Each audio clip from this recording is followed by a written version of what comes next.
अस्सलामुअलैकुम, this is doctor Mohammad Shafey. और आज जो टॉपिक हम डिस्कस करने वाले हैं वो है फीमेल रिप्रोडक्टिव सिस्टम। ठीक है, तो आज हम बेसिकली बात करें फीमेल रिप्रोडक्टिव सिस्टम की। अब आपको पता है कि बेसिकली रिप्रोडक्टिव सिस्टम को, मेल रिप्रोडक्टिव सिस्टम हो या फीमेल रिप्रोडक्टिव सिस्टम हो, आप उसको दो ग्रुप्स में क्लासिफाई करते हो। ठीक है, कुछ स्ट्रक्चर्स ऐसे होते हैं जो एक्सटर्नली प्रेजेंट होते हैं and they are the external genitalia, जबकि कुछ ऑर्गन्स ऐसे होते हैं जो इंटरनली प्रेजेंट होते हैं and they form the internal genitalia of the reproductive system. ठीक है, मेल्स के केस में हमने देखा था, इसी तरह फीमेल्स के केस में देखते हैं। अब अगर मैं बात करूं फीमेल रिप्रोडक्टिव सिस्टम की, तो आपकी बुक ये कहती है कि भाई फीमेल रिप्रोडक्टिव सिस्टम के चार पार्ट्स हैं: ओवरीज, ओविडक्ट, यूट्रस, वजाइना। ठीक है, ये जो चार पार्ट्स इन्होंने बताए हैं ना, they basically form the internal genitalia. जबकि फीमेल रिप्रोडक्टिव सिस्टम के अंदर अगर मैं एक्सटर्नल जेनाइटेलिया की बात करूं, तो एक्सटर्नल जेनाइटेलिया के अंदर आपको क्या देखने को मिलेगा? एक्सटर्नल जेनाइटेलिया के अंदर आपको देखने को मिलेगा mons pubis, mons pubis, labia majora,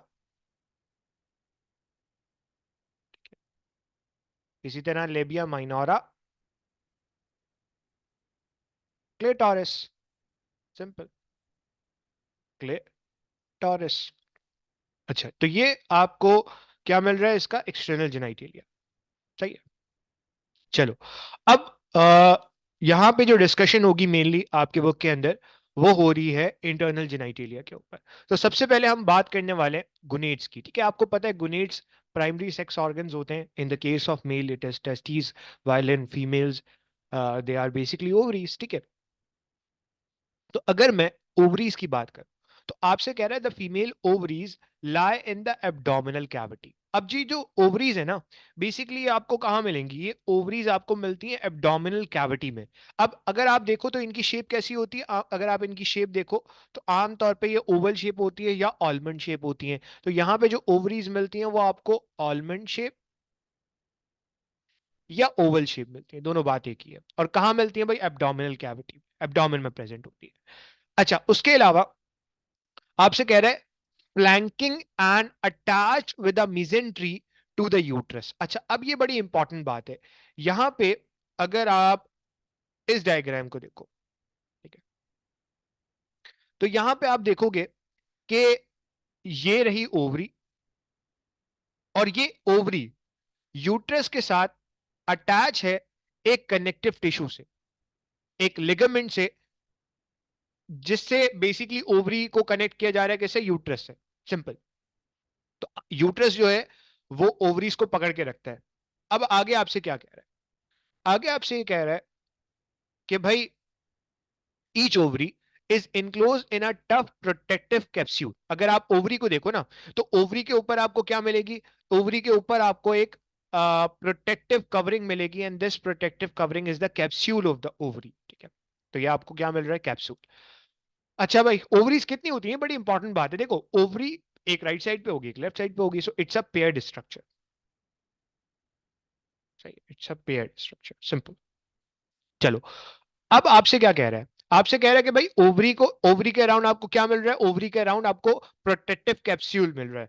उसके अलावा अगर आप ओवरी के अंदर देखोगे तो कुछ आपको ओवल शेप स्ट्रक्चर नजर आते हैं, and these oval shape structures are known as ovarian follicles. Ovarian follicles. अच्छा सर, ये ओवेरियन फॉलिकल्स क्या होते हैं? देखो, आपको पता है गुनेट के दो काम होते हैं। एक तो हार्मोन प्रोड्यूस करना, और दूसरा गैमीटोजेनेसिस करवाना। गैमीटोजेनेसिस का मतलब है गैमीट्स की फॉर्मेशन करवाना। आपको पता है इन द केस ऑफ मेल, वहां पे जो गैमीट आपको मिलता था वो होता था स्पर्म। तो जो स्पर्म है वो बनता था मेल गुनेट के अंदर, यानी कि टेस्टिस के अंदर, जिसे आप स्पर्मेटोजेनेसिस कहते थे। जबकि फीमेल के केस में गुनेड आपको मिल रहे हैं ओवरीज।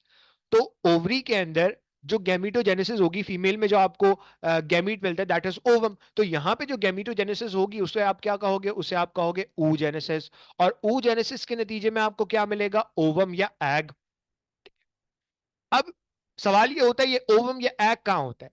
अगर आप देखो तो फॉर एग्जाम्पल ये ओवम है या एग है, इसके अराउंड आपको बहुत सारे सेल्स की लेयर मिलती है। ठीक है? और ये सेल की लेयर मिलके ना एक ओवल शेप स्ट्रक्चर बनाती है जिसे आप फॉलिकल का नाम देते हो, और इन सेल्स को आप फॉलिकुलर सेल्स भी कहते हो। ठीक है, ये जो सेल्स है ना, दीज आर फॉलिकुलर सेल्स। सो आपसे कह रहा है follicle consist of one egg. ठीक है, एक फॉलिकल के अंदर आपको एग मिलेगा और उसके अराउंड आपको बहुत सारी फॉलिकल सेल की लेयर मिलेगी। हो सकता है एक लेयर मिले, हो सकता है दो लेयर मिले, हो सकता है तीन लेयर मिले। फॉलिकल भी डिफरेंट तरह का होता है, primary follicle, secondary follicle, tertiary follicle, Graafian follicle, ये सारे तरह का होता है। सो बेसिकली सवाल ये होता है कि इन फॉलिकुलर सेल का काम क्या है। ये फॉलिकुलर सेल इस एग सेल को नरिशमेंट प्रोवाइड करते हैं और प्रोटेक्शन प्रोवाइड करते हैं, बस। सो बेसिकली इनका काम नरिशमेंट देना है और प्रोटेक्शन करना है। अच्छा सर, एक ओवरी के अंदर कितने फॉलिकल्स होते हैं, या इनडायरेक्टली एक ओवरी के अंदर कितने एग सेल्स होते हैं? सो कहा यह जाता है कि भाई एक ओवरी के अंदर अबाउट 2 लाख फॉलिकल्स होते हैं, और ये फॉलिकल बर्थ से पहले बन चुके होते हैं। बर्थ के बाद कोई फॉलिकल नहीं बनता, और इनमें से only several hundred will release egg during the female reproductive years. About in 2 lakh में से सिर्फ कुछ 100 एग सेल्स या कुछ 100 फॉलिकल्स ही ओव्यूलेट होके फीमेल रिप्रोडक्टिव सिस्टम के अंदर आते हैं during their reproductive years. So it means ये 2 lakh follicles exactly 2 lakh egg cell release नहीं करते, बल्कि इनमें से जस्ट कुछ 100 जो है वो एग सेल रिलीज होते हैं, बाकी को डाई करवा दिया जाता है। ठीक है, so starting at puberty and continuing until menopause. ठीक है, आपको पता है कि भाई प्यूबर्टी के टाइम गेमिटोजेनेसिस स्टार्ट रिज्यूम होती है या स्टार्ट होती है। आपको पता है इन द केस ऑफ मेल क्या होता है, और इन द केस ऑफ फीमेल इंशाल्लाह हम डिस्कस करेंगे। सो बेसिकली ये जो फॉलिकल की डेवलपमेंट और ग्रोथ है ना, ये स्टार्ट होती है at the time of puberty. Follicle बन चुके, अब उनकी क्या हो रही, ग्रोथ हो रही है। ये कब स्टार्ट होती है, at the time of puberty, और कब तक चलती है, अंटिल मेनोपॉज। मेनोपॉज का मतलब है जब तक मेंस्ट्रुअल साइकिल ना रुक जाए। सर ये मेंस्ट्रुअल साइकिल कब रुकती है? मेंस्ट्रुअल साइकिल एक एज आती है जिस एज को अगर आप देखो तो it may very from 40 to 50 years. ठीक है, कुछ बुक्स इसको 50 ईयर्स लेती हैं। तो इस एज पे आके मेंस्ट्रुअल साइकिल अल्टीमेटली रुक जाती है, एंड अल्टीमेटली मीनोपॉज देखने को मिलता है। तो ये जो आपकी oogenesis है ना, ये मीनोपॉज तक चलती है। हर oogenesis के अंदर एक फॉलिकल ही मेच्योर करेगा और एक ही एग सेल रिलीज होगा।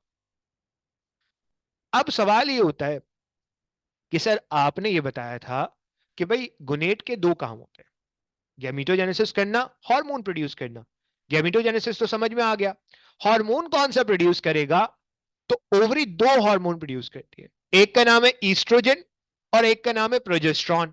सर ये ईस्ट्रोजन कहां से रिलीज होता है? ये देखो, ये एग सेल है, इस एग सेल के अराउंड जो आपको फॉलिकुलर सेल्स मिल रहे हैं ना, यही फॉलिकुलर सेल क्या बना रहे होते हैं? ईस्ट्रोजन बना रहे होते हैं, and that oestrogen is responsible for the generation of secondary sexual characters.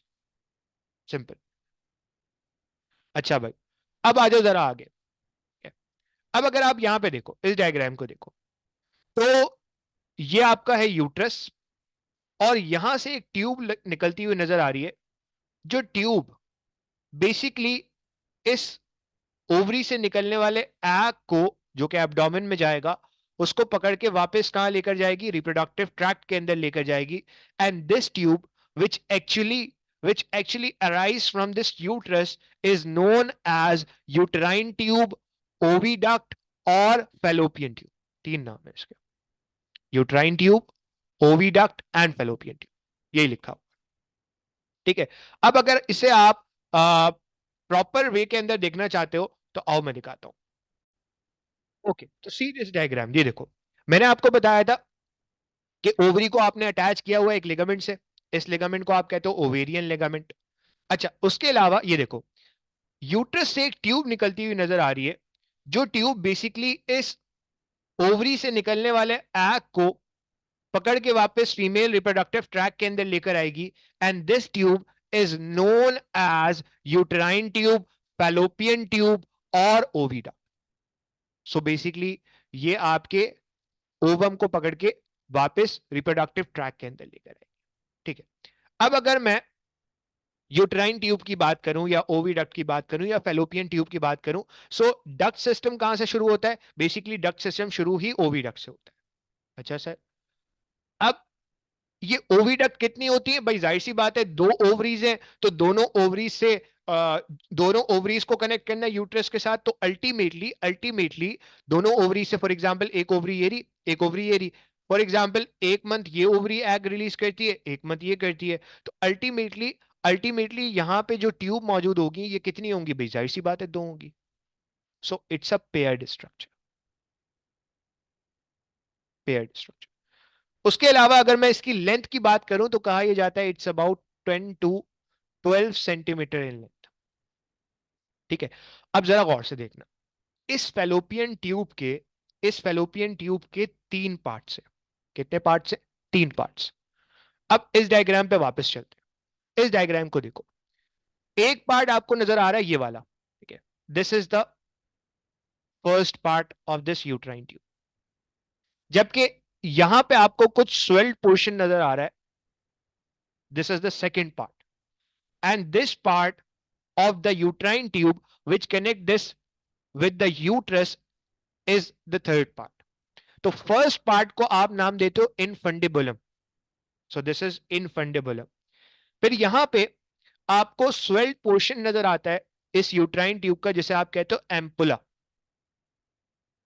फिर यहां पे आपको वो रीजन नजर आता है जो इस यूट्राइन ट्यूब को कनेक्ट करता है with the uterus, and this is known as isthmus. So basically, there are three portions of the uterine tube: infundibulum, ampulla, and the isthmus. अब अगर आप इस इनफंडिबुलम को देखो तो यहां पे आपको कुछ हेयर लाइक स्ट्रक्चर्स नजर आते हैं, जो बिल्कुल समझो फिंगर लाइक प्रोजेक्शन है। सोचो इनफंडिबुलम है, उसके आगे फिंगर लाइक प्रोजेक्शन है और वो मुसलसल बीट कर रहे हैं, ताकि क्या हो, जैसे ही ओवम रिलीज हो कहां से, ओवरी से, जो कि एब्डोमेन में चला जाए, वैसे ही ये हेयर लाइक सेल्स, ये हेयर लाइक स्ट्रक्चर उस ओवम को पकड़े और वापस यूट्राइन ट्यूब के अंदर लेकर आ जाए। तो यहां पे आपको कुछ हेयर लाइक स्ट्रक्चर मिलता है, and this hair like structure is known as fimbriae. इन्हें आप क्या कहते हो? फिम्बरे का नाम देते हो। तो इनफंडिबुलम पे आपको क्या मिल रहा है? फिम्बरे मिल रहा है। अब यहां पे बड़ी इंपॉर्टेंट बात है, सुनना। द ओपन एंड, वही बात जो मैंने आपको बताई, the open end of the oviduct is fringed with ciliated finger like projections called fimbriae. ये फिम्बरे किसके अराउंड होंगे? ओवरी के around. So it has cilia on its inner epithelial lining. For example ये देखो, ये एक सेल है किसका? फिम्बरे का। तो इसके ऊपर आपको क्या मिलेंगे? सीलिया। जो सीलिया क्या करेंगे? इस एग को उठा के वापस यूट्राइन ट्यूब के अंदर डाल देंगे।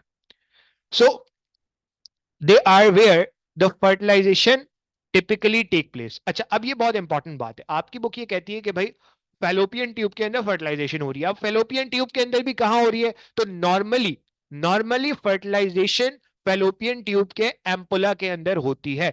इन most of the cases fertilization take place inside the ampulla of this uterine tube. So the oviduct which carry egg from the ovary to the uterus are each around 10 centimetre. ठीक है, वही जो मैंने आपको लेंथ बताई वही सब लिखी हुई है। अब आ जाओ जरा यूट्रस पे। यूट्रस की अगर मैं बात करूं, सो यूट्रस और वूम इज अ मस्कुलर ऑर्गन। अब अगर आप यहां पे देखो तो यहां पे आपको एक मस्कुलर ऑर्गन नजर आ रहा है। This muscular hollow organ is known as uterus. इसे आप क्या कहते हो? यूट्रस का नाम देते हो। ठीक है, अब जरा गौर से देखना भाई, अगर आप इसकी शेप देखो तो इसकी शेप कैसी है? Inverted pear shape. अगर आप पेयर को इन्वर्ट कर दो, सो इसकी शेप कैसी है? Inverted pear shape, inverted pair. सही है, तो यहां पे आपको इन्वर्टेड पेयर शेप स्ट्रक्चर मिलेगा, जिसे आप यूट्रस का नाम दे रहे हो। इट्स अ मस्कुलर ऑर्गन, इसके अंदर आपको मसल्स मिलेंगे। कहां मिलेंगे वो भी देखते हैं। So with an inverted pair form that lie between the bladder and the rectum. अब जरा इसको साइड से देखना। मैंने अपनी बॉडी को मिड लाइन में कट किया और मैं साइड से देख रहा हूं। जब मैं साइड से देख रहा हूं तो मुझे क्या नजर आता है? ये रहा यूट्रस। इसके एंटीरियर साइड पे, आगे की साइड पे मुझे नजर आ रहा है यूरिनरी ब्लैडर। पीछे की साइड पे मुझे नजर आ रहा है rectum, so it is sandwich between the two organs. Anteriorly urinary bladder is present, while in the posterior region rectum is present। Simple, ये बात आपसे कह रहा है। चलो आगे बैठते हैं। आगे आपसे क्या कह रहा है? अगर मैं यूट्रस की बात करूं तो यूट्रस के तीन मेजर रीजन है। कितने मेजर रीजन है? तीन। Fundus, body and the cervix. अब सर ये फंडस, बॉडी, सर्वेक्स कहां है? इधर देखो सर। सही है। यहां पे अगर आप देखो तो यहां पे आपको कुछ एलिवेटेड पोर्शन नजर आ रहा है यूट्रस का, and this elevated portion is known as fundus. जबकि नीचे अगर आप इंफीरियर साइड पे देखोगे तो इस यूट्रस के आपको एक नैरो पोर्शन नजर आ रहा है, and this narrow portion is known as cervix. इस रीजन को आप क्या कहते हो? सर्विक्स का नाम। बाकी जितना रीजन है it is the body of the uterus. Simple. चलो आ जाओ आगे। अब आपसे क्या कह रहा है? आपसे कह रहा है the body is the main portion of the uterus. Body कहां है? देखो फॉर एग्जाम्पल ये यूट्रस है, ठीक है? यहां पे आ रही है फेलोपियन ट्यूब, फेलोपियन ट्यूब, और ये एलिवेटेड पोर्शन है जिसको आप फंडस कह रहे हो। सो सवाल ये होता है ये बॉडी कहां से स्टार्ट होती है? It starts below the level of fallopian tube. Fallopian tube के नीचे जितना रीजन है उसे आप क्या कह रहे हो? बॉडी कह रहे हो। इसके ऊपर क्या है? Fundus. So it continues downward until the uterine wall and the cavity starts to narrow. अब मैंने आपको बताया था यहां पे आके ये यूट्राइन ट्यूब, ये यूट्राइन कैविटी, सॉरी, ये यूट्रस जो है वो नैरो हो जाता है, जिसे आप सर्विक्स का नाम देते हो। So this is the cervix of the uterus. So यहां पे आपको सर्विक्स मिल रहा है। So the lowest section, the cervix, extend downward from the isthmus until it opens into the vagina। अब ये बड़ी इंपॉर्टेंट बात है। देखो ये जो सर्विक्स है ना, इस सर्विक्स के नीचे आपको क्या मिलेगा? इस सर्विक्स के नीचे आपको वजाइना मिलेगी, ऊपर आपको यूट्राइन कैविटी मिलेगी। सिंपल।